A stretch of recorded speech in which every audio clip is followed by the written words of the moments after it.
Dr. Melissa Chen's fingers trembled as she calibrated the neural interface, her breath fogging the sterile air of the medical bay. Outside the reinforced viewport, the twin suns of Karvik Prime cast crimson shadows across the warship's hull. "You waste resources on the defective," growled Commander Thralkesh, his leonine features twisted in disapproval. The Karvik warrior stood nearly 8 feet tall, his mane bristling with ceremonial combat beads. "The cub cannot hunt, cannot fight. He brings shame to Clan Ironmaw." Melissa didn't look up from her work. 3 months embedded with the Karvik, and she'd learned their language, their customs, their rigid honor code.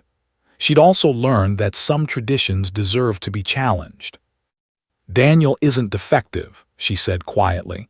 "He has a degenerative neuromuscular condition. On Earth, we don't abandon people because of disabilities." The young Karvik, barely equivalent to a human teenager, lay motionless on the medical table, his golden eyes watching her with mixture of hope and resignation. Born with withered legs and weakened upper body strength, Daniel had been deemed Kalvrith worthless.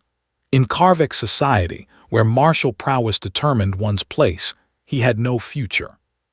"Your soft human sentiments will kill him faster than mercy," Thralkesh spat. "The other clans mock us for harboring weakness. Already, challenges come. Without warriors, Clan Ironmaw falls." Melissa finally met his gaze.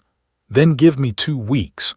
If I fail, I'll leave your ship and recommend the Federation withdraw its embassy offer."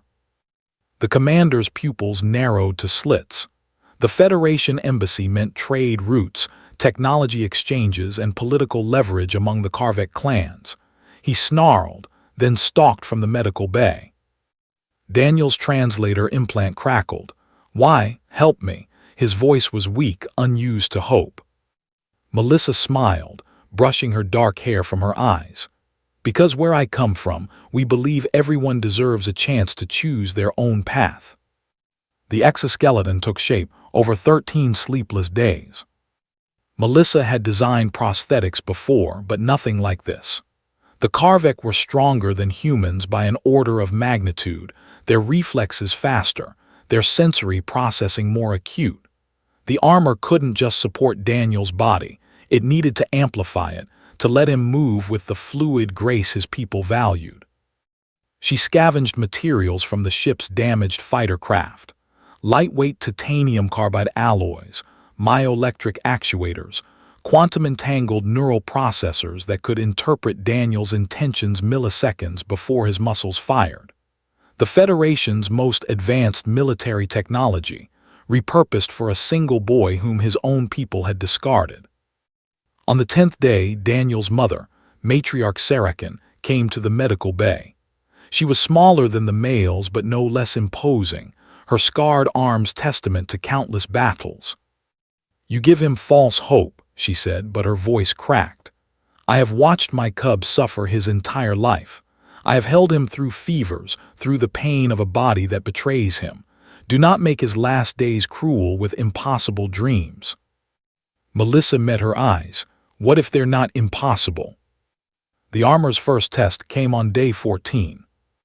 Melissa helped Daniel into the exoskeleton in the ship's training arena. The suit enveloped him like a second skin.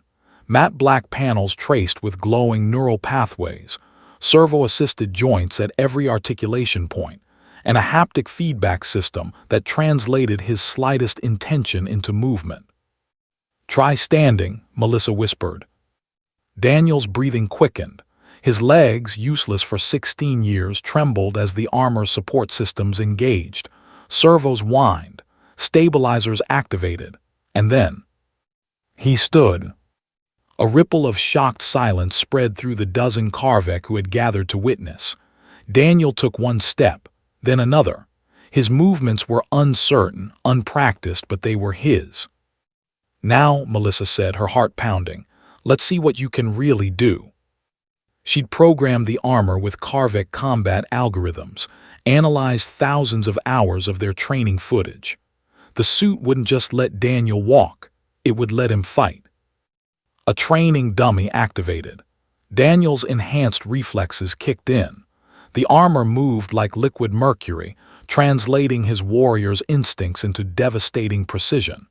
His strike shattered the dummy's reinforced core.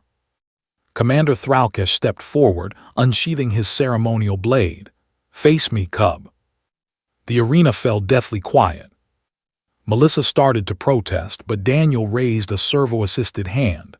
"I accept." What followed lasted less than 30 seconds. Thralkesh attacked with the full fury of a clan commander, but Daniel's armor compensated for every weakness, amplified every strength. He didn't just defend, he dominated. When Thralkesh's blade came down, Daniel caught it barehanded, the armor's grip strength exceeding anything biology could achieve. "Yield," Daniel said quietly. Thralkesh dropped to one knee. Then one by one, every Karvik in the arena did the same. "You have given our clan more than a warrior," Matriarch Sarakin told Melissa that evening. "You have given us back honor, and you have taught us that strength comes in forms we did not understand." Commander Thralkesh approached, his mane decorated with new beads. "The Council of Clans meets in 3 days. You will attend as Clan Ironmaw's honored guest. And Daniel," he turned to the young warrior, now standing tall in his armor, "you will stand as my second. Let the other clans see what true strength means." Daniel looked at Melissa, his golden eyes bright with tears. She nodded. "By our oldest laws," Sarakin proclaimed, "you are now Karshiva, shield mother to Clan Ironmaw. Our warriors will die before harm comes to you. This is our blood oath." Melissa felt the weight of 100 warrior gazes upon her. She had come to this ship as a medical consultant, a human outsider. Now she was something else entirely. "I accept," she said simply. Outside, the twin suns set over Karvik Prime, and in the armory, Daniel practiced his forms. A warrior at last, and proof that sometimes the strongest armor isn't built from metal, but from compassion that refuses to accept the word impossible.